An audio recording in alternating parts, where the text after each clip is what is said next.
Myself Shilpa Katole from SCS Girls Junior College, Paspauli, Nagpur. We have already started the chapter reproduction in lower and higher plants and almost it is completed. ये chapter शुरू होके near about finish भी हो गया है, but एक इस chapter का एक पार्ट जो बचा है वो है नॉलेज बेस्ड क्वेश्चंस. मतलब क्वेश्चंस तो आपको पेपर में आते हैं, थियोरेटिकल क्वेश्चंस भी आते हैं, बट कुछ ऐसे क्वेश्चंस आते हैं जो चेक करते हैं कि आपको चैप्टर कितना समझा है, आपको उस चैप्टर का कितना नॉलेज है. तो कुछ ऐसे ही क्वेश्चंस के बारे में आज हम यहाँ पर पढ़ने वाले हैं. The minimum number of meiotic divisions required to produce 120 viable seeds in pea plant is. अब यहाँ पे बोला है कि अगर आपको 120 सीड्स चाहिए तो कितनी मियोटिक डिवीजन होनी चाहिए. अब इसके लिए एक फॉर्मूला है, ये फॉर्मूला आप लर्न करके रखोगे. ये फॉर्मूला आपको लर्न करके रखना है कि इस प्रकार का क्वेश्चन आया कि 120 सीड या फिर 150, 160, यहाँ पे नंबर्स वेरी हो सकते हैं. तो यहाँ पर पूछा कि इतनी सीड्स समथिंग समथिंग जितने भी होगी, इतनी अगर सीड्स आपको चाहिए तो कितनी मियोटिक डिवीजन होनी चाहिए. तो पर्टिकुलर ऐसे क्वेश्चन के लिए एक फार्मूला है, इसमें आप वैल्यू पुट कर दो तो आपको मियोटिक डिवीजन के जो आंसर है वो मिल जाएगा. तो हम यहाँ पे x means number of seeds, तो हमारे पास नंबर ऑफ सीड्स दिया हुआ है 120 सीड्स, हम फॉर्मूला में पुट करेंगे और आंसर निकालेंगे. 120 plus 120 divided by 4. Here x is equal to 120. x की वैल्यू जो है 120 है और हमने जहां जहां पर x है फॉर्मूले में वहां पर हमने 120 रख दिया है. अगर हम पहले इसको डिवाइड करते हैं तो यहाँ पर आंसर आ जाएगा 30. 120 plus 30 is equal to 150. Means to produce 120 viable seeds there should be minimum number of meiotic division required 150. यहाँ पर 150 meiotic division होना बहुत जरूरी है. एक बार फिर से पढ़ लेंगे हम लोग. Minimum number of meiotic seeds divisions required to produce 120 viable seeds in pea plant. P plant में 120 सीड्स अगर हमको प्रोड्यूस करनी है तो कितनी डिवीजन होनी चाहिए, कितनी मियोटिक डिवीजन यहाँ पर होनी चाहिए. तो x means number of seeds and x is equal to 120. Number of seeds जो है 120 रहेगा. This is the formula in which we how to put the value of number of seeds. इसमें हम नंबर ऑफ सीड्स की value put करेंगे तो हमको पता चल जाएगा कि कितनी मियोटिक डिवीजन यहाँ पर होनी चाहिए. तो हमने यहाँ पर 120 लिखा है and this is 120 divided by 4. और हम 4 से अगर 120 को डिवाइड करते हैं तो आंसर आ जाएगा 30 और 30 प्लस 120 इज 150. तो यहाँ पर हम बोल सकते हैं minimum 150 meiotic divisions are required to produce 120 viable seed in pea plant. This is about this question. ये आंसर जो है, ये सॉल्यूशन जो है, ये इस क्वेश्चन के लिए सफिशिएंट है. ऐसा क्वेश्चन अगर आपको आता है तो आप ठीक से इसका आंसर लिख पाएंगे. An angiospermic plant has to produce 88 viable ovules. How many meiotic divisions will be needed to produce equal number of female gametophyte by the plant? अब यहाँ पे बोला गया है कि कोई एक प्लांट है जो 88 ओव्यूल्स तैयार कर सकता है. अब यहाँ पे पूछा गया है कि अगर उसको फीमेल गमेटोफाइट बनाना है प्लांट को तो कितनी मियोटिक डिवीजन होनी चाहिए. अब यहाँ पे क्या बोला है, 88 ओव्यूल भी प्रोड्यूस करना चाहिए और फीमेल गमेटोफाइट उसको प्रोड्यूस करना है फॉर द 88 ओव्यूल्स. तो यहाँ पर कितनी डिविजन्स होनी चाहिए मियोटिक की. Simple question. अब यहाँ पे देखो क्या क्या दिया हुआ है, आंसर किस तरह से रहेगा. अंडरस्टैंडिंग पार्ट है. 4 haploid cells are form at the end of meiosis. आपको पता है मियोसिस के एंड में 4 सेल तैयार होते हैं. This is nucellus portion. One of cell become megaspore mother cell. Megaspore mother cell करके एक्ट होता है और उसका डिवीजन होता है. यहाँ पे मियोसिस होगा और इस तरह से यहाँ पर 4 सेल्स तैयार होंगे। तो इसमें से 3 सेल जो है वो डीजेनरेट हो जाएंगे और 1 सेल बनता है active and this cell form embryo sac. This is embryo sac. ये एम्ब्रियो सैक का स्ट्रक्चर है। ये सेल रिस्पॉन्सिबल है एम्ब्रियो सैक बनाने के लिए। तो हम यहाँ पे सीधा सीधा बोल सकते हैं एक एम्ब्रियो सैक बनाने के लिए एक बार मियोटिक डिवीजन होना जरूरी है। इसका मतलब क्या हुआ कि उसको अगर 88 ओव्यूल्स उसके पास है और उसको उसके फीमेल गमेटोफाइट्स बनाने हैं तो उसको 88 टाइम यहाँ पर मियोसिस की प्रोसेस करनी होगी।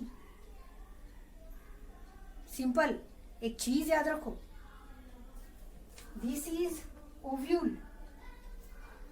ओव्यूल में एक ही एग एपरेटस प्रोड्यूस होता है। एक ओव्यूल में एक एम्ब्रियो। तो ऑब्वियसली 88 ओव्यूल है तो यहाँ पर 88 मियोसिस की प्रोसेस होंगी। एक एक बार, एक एक ओव्यूल में एक एक बार मियोसिस मीन्स 88 ओव्यूल में 88 division, 88 meiotic division. In most cases 4 haploid cell are formed. We can see here 3 degenerate. ये 3 जो है वो डिजेनरेट हो जाएंगे and 1 develop into embryo sac. और ये जो है ये embryo sac का डेवलपमेंट कराता है. Therefore, to produce the 88 viable embryo sac, 88 meiotic division are required. और इसीलिए हम बोल सकते हैं एक ओव्यूल के लिए एक meiotic division, तो 88 के लिए 88 meiotic divisions जरूरी है। Correct answer is 88। तो हम यहाँ पे बोल सकते हैं this answer is correct. Now diploid chromosome number in flowering plant is 12, then which one of the following will have 6 chromosome. अब इन्होंने बोला है कि एक प्लांट है जिसके डिप्लॉयड क्रोमोसोम 12 है। इसका मतलब अगर ये सेल डिप्लॉयड है तो इसका नंबर जो है ये 12 है। ऐसा अगर हैप्लॉइड हुआ तो इसका नंबर 6 रहेगा, इसका आधा हो जाएगा। ठीक है, तो अब इन्होंने क्वेश्चन ये किया हुआ है which one of the following will have 6 chromosome. तो नीचे जितने भी दिए हुए हैं किसके पास 6 क्रोमोसोम रहेंगे। तो यहाँ पर हम 1 by 1 बात करेंगे एक एक ऑर्गेनिज्म। एंडोस्पर्म का नेचर कैसे होता है? Triploid in nature. हमें पता है सेकेंडरी न्यूक्लियस के साथ मेल गमीट फ्यूज होके बनाता है endosperm which is triploid in nature. अब ये तो डिप्लॉइड था, डिप्लॉइड का हमने यहाँ पे 12 किया है, हमको दिया हुआ है। हमको इसने पूछा 6 के बारे में, तो ये तो आधा हो जाएगा, मतलब नंबर कम हो रहे हैं, मतलब यहाँ पर हैप्लॉइड हो रहा है। तो यहाँ पे ये ट्रिप्लॉइड का तो कोई सवाल ही पैदा नहीं होता, हमें तो हैप्लॉइड वाला ऑर्गन चाहिए। तो एंडोस्पर्म वैसे ही यहाँ से कट हो जाएगा क्योंकि वो ट्रिप्लॉइड होने की वजह से हमको हैप्लॉइड चाहिए। ठीक है, next leaf cells. All the cells of sporophyte के सारे सेल्स जो है वो डिप्लॉइड ही रहते हैं। मीन्स लीफ जो होगा वो डिप्लॉइड ही होगा, उसके नंबर जो है वो 12 ही होंगे। Next cotyledons are form from the embryo and embryo is in diploid form. Embryo जो है वो डिप्लॉइड फॉर्म है, मेल गमेट और फीमेल गमेट फ्यूज होकर उसने एम्ब्रियो बनाया था। उसके बाद एम्ब्रियो का कन्वर्जन कोटिलेडॉन में हुआ, तो कोटिलेडॉन जो है वो भी डिप्लॉइड ही है, वहां पर उसके भी नंबर 12 रहेंगे। Now synergy. अब हमें पता है सिनर्जी जो थे एग के आजू बाजू में, ये भी हैप्लॉइड था, ये भी हैप्लॉइड था, एग भी हैप्लॉइड ही था, बट ये मेल गमीट के साथ मिलकर इसने डिप्लॉइड स्ट्रक्चर फॉर्म किया था which is known as zygote and later develop into the embryo। zygote के फॉर्मेशन के बाद उसने एम्ब्रियो तैयार कर लिया था, मतलब इसका चैप्टर यहाँ पे खत्म। अब बचा क्या? सिनर्जिड। आप इसकी बात कर लो या फिर इसकी बात कर लो, दोनों हैप्लॉइड है। अगर हमको इन्होंने 6 नंबर दिए हुए हैं तो वो हैप्लॉइड स्ट्रक्चर के होंगे, और यहाँ पर 4 में से सिर्फ एक ही ऐसा बचा है जो हैप्लॉइड इन नेचर है, दैट इज सिनर्जी। इसलिए यहाँ पर जो आंसर आएगा वो आंसर होगा synergy. Now to produce 500 pollen grain how many microspore mother cells are required.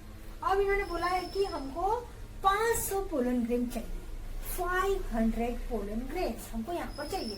तो कितने कितने माइक्रोस्पोर मदर सेल्स जो है हमको यहाँ पर जरूरी है। बिल्कुल कॉमन सेंस की बात है, याद रखिए, नॉलेज बेस्ड क्वेश्चन है सारे के सारे।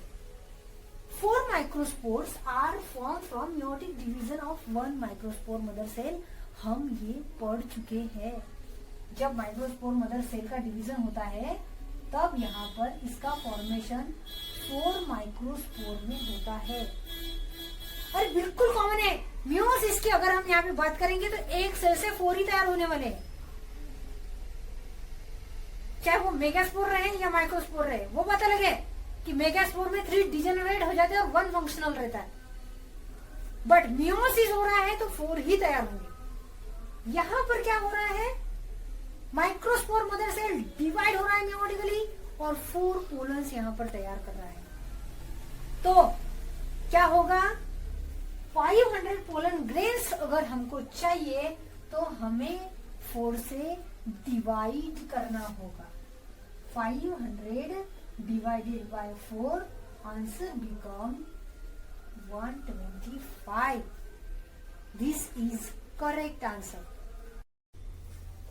The endosperm cell in angiospermic plant has 18 chromosome. The number of chromosome in root cell will be. अब हमें यहाँ पर बोला गया है कि एंडोस्पर्म के प्लांट का जो एंडोस्पर्म है उसके पास 18 क्रोमोसोम है। अब हमें पता है एंडोस्पर्म जो होता है ये ट्रिप्लॉइड इन नेचर होता है, ये ट्रिप्लॉइड इन नेचर होता है। तो अगर हमें सिंगल क्रोमोसोम का नंबर लगाना हो तो हम यहाँ पे निकाल सकते हैं 6। ट्रिप्लॉइड है एंडोस्पर्म जिसका नंबर हमको दिया हुआ है 18। अगर हम ये 3 मल्टीप्लाई में डिवाइड में लेके जाते हैं तो हमारे पास हैप्लॉइड क्रोमोसोमल नंबर मिल जाएगा हमको 6। अब the number of chromosome in its root cell will be, तो हम यहाँ पर लिखेंगे the number of chromosome in root cells diploid. जितने भी क्रोमोसोम्स होंगे वो डिप्लॉइड इन नेचर होंगे। तो हम यहाँ पे n की वैल्यू पुट कर देंगे 6, तो हमें सीधा सीधा आंसर यहाँ पे मिल जाएगा 12 and this is correct answer. Okay, now if the number of chromosome in endosperm cell is 27, अब हम यहाँ पर लिखेंगे number of endosperm is equal to 27। हम यहाँ पर 3 को डिवाइड करेंगे तो हमें आंसर मिल जाएगा 9। अब हम आगे बढ़ेंगे। What will be the chromosome number in definitive nucleus? Definitive nucleus means secondary nucleus which is diploid. ये diploid in nature है। अब हम वैल्यू पुट करेंगे, n की वैल्यू हमारे पास ऑलरेडी है 9 और इसका आंसर आएगा 18। This is correct answer. How many meiotic divisions will be needed to produce 44 female gametophyte in angiosperm? हम लोग अभी अभी पढ़ चुके हैं, जब न्यूसेलस होता है, न्यूसेलस का कोई भी एक सेल फंक्शनल बनता है, आर्किस्पोरियल सेल बनता है और वो मेगास्पोर मदर सेल का फॉर्मेशन करता है, एक सेल तैयार हो जाएगा। जब ये सेल मियोटिक डिवीजन में जाता है या फिर मियोसिस की प्रोसेस होती है, तो यहाँ पर 4 सेल्स का फॉर्मेशन होता है, जिसमें से 3 जो है ये डीजेनरेट हो जाते हैं और 1 जो है ये फंक्शनल बन जाता है, और यही सेल रिस्पॉन्सिबल है फीमेल गमीटोफाइट बनाने के लिए। तो यहाँ पर क्वेश्चन वही दिया हुआ है कि कितनी डिवीजन जरूरी है 44 फीमेल गमीटोफाइट को बनाने के लिए।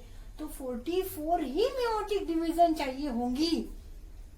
अगर हमको एक एम्ब्रियो सैक बनाना है तो ये सेल रिस्पॉन्सिबल है, तो इसके लिए एक बार मियोसिस की प्रोसेस हुई, एक बार मियोसिस की प्रोसेस होने के बाद हमको एक एम्ब्रियो सैक यहाँ पर फॉर्मेशन करने वाला सेल मिल रहा है। अब इसका माइटोसिस होगा, फिर 2 सेल तैयार होंगे, फिर यहाँ पर 4 हो जाएंगे, फिर यहाँ पर 8 हो जाएंगे। Then it migrates, one of cell migrate in the center and form secondary nucleus, और इस तरह से बाद में ये एम्ब्रियो सैक बनाएगा, फीमेल गमीटोफाइट बनाएगा। बट अब हमारी कंसेप्ट क्या है, एक सेल मेगास्पोर मदर सेल जिसमें मियोसिस हुआ, 4 सेल तैयार किए जिसमें से 3 डिजेनरेट हो गए, 1 फंक्शनल बना और जिसने तैयार किया एम्ब्रियो सैक। इसका मतलब एक एम्ब्रियो सैक बनाने के लिए, मींस फीमेल गमीटोफाइट बनाने के लिए एक मियोटिक डिवीजन जरूरी है। इसका मतलब 44 फीमेल गमीटोफाइट बनाने के लिए 44 टाइम्स मियोसिस होना चाहिए। This is the correct answer. Now how many meiotic divisions are required for the formation of 100 cells? अब हमको पता है microspore mother cell, microspore mother cell, इसका होता है meiosis and 4 pollen grains are form. यहाँ पर ये जो है ये माइक्रोस्पोर बोलते हैं इसको हम, और ये ही तैयार करते हैं पोलन ग्रेन्स। अब कंसेप्ट क्या है हमारी, यहाँ पर एक माइक्रोस्पोर यहाँ पर 4 पोलन ग्रेन बना रहा है। देन अगर हमको 100 यहाँ पर सीड्स चाहिए तो कितने यहाँ पर डिविजन्स होना जरूरी है? तो सीधा सीधा हम क्रॉस मल्टीप्लाई कर लेंगे यहाँ पे।